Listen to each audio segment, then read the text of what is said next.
Hello বন্ধুরা, আমার Facebook সবাই বন্ধুরা সব কেমন আছো? আশা করি ভালোই আছো, আমিও ভালো আছি। কিছু কিছু ফেসবুকের ফ্রেন্ডরা আমার ভাবো যে হয়তো আমি রান্নাবান্না করি না, শুধু রিলেই করি, কিন্তু না, আমিও রান্নাবান্না করি, কাজকর্ম করি। তবে অবসর সময় যে সন্ধ্যাবেলাটুকু আমি রিল করি, নিজেকেও আনন্দ দেই, তোমাদেরও মনোরঞ্জন হয়।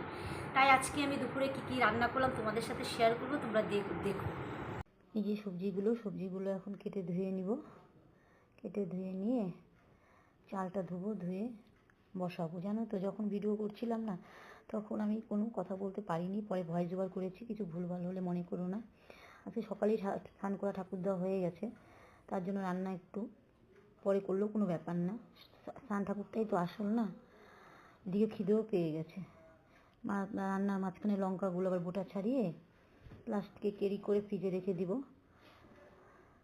মাছটাকেও রেখে দিব, মাছটা ইলিশ মাছ আনছে, ফ্রিজে রেখে দিই, পরে তেল হলুদ দিয়ে এটাকে মাখাবো।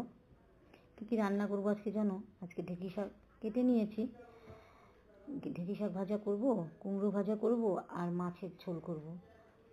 মাছের ঝোল বলতে বেগুন আলু দিয়ে ইলিশ মাছ করব। তোমরা খাও কি না জানি না, কিন্তু আমরা বেশিরভাগ বেগুন আলু দিয়ে ইলিশ মাছ পছন্দ করি। তার মাঝখানে কুলেখাড়া আনছে, কুলেখাড়াগুলোই যত্ন করে রাখতে হয়, একটু কেটে কেটে ভালো করে পরিষ্কার করে কেরি করে রেখে দিব ফ্রিজে। কুলেখাড়াটাই আমিই আনতে বলছি, পাওয়া যায়নি, কি সুন্দর পাওয়া গেছে আজকে, তাই এনেছে তোমার দাদা। যাই হোক, ঢেঁকি শাকটা ভাজা করছি, খুব কম আঁচে করি, তোমরা জানি না কীভাবে করো, আমি কোনো কিছু ভাজা কম আঁচে করি, খুব ভালো হয়, দেরি হয় যদিও, খুব ভালো হয়। কুমড়োগুলি ধুয়ে নিচ্ছি, কুমড়োটাকে ভাজা করবো, এটাও কম আঁচে করবো, পেঁয়াজ দিয়ে করবো আজকে, আর কালো জিরা দিব না, পেঁয়াজ দিয়ে করলে একটু বেশি টেস্ট হয়। তারপরে বেগুন আলুটা ধুচ্ছি, ধুয়ে রেখে দেই, সবজিটা না ধুয়ে না একটু জলের মধ্যে রেখে দিই। তারপরে আলুটাকে ভাজা করব, ভাজা করে আলুটা লাল হয়ে গেলে তারপরে বেগুনটাকে দিব। যাই হোক, ভাতটাও নামানো হয়ে গেল, ঢেঁকি শাক ভাজা হয়ে গেল। এখন মাছের আলুটা ভাজা করবো, কুমড়োটা নামিয়ে নিই, কুমড়োটা হয়েই আসছে, এখনই নামাবো। আঁচটা কমিয়ে দিলাম,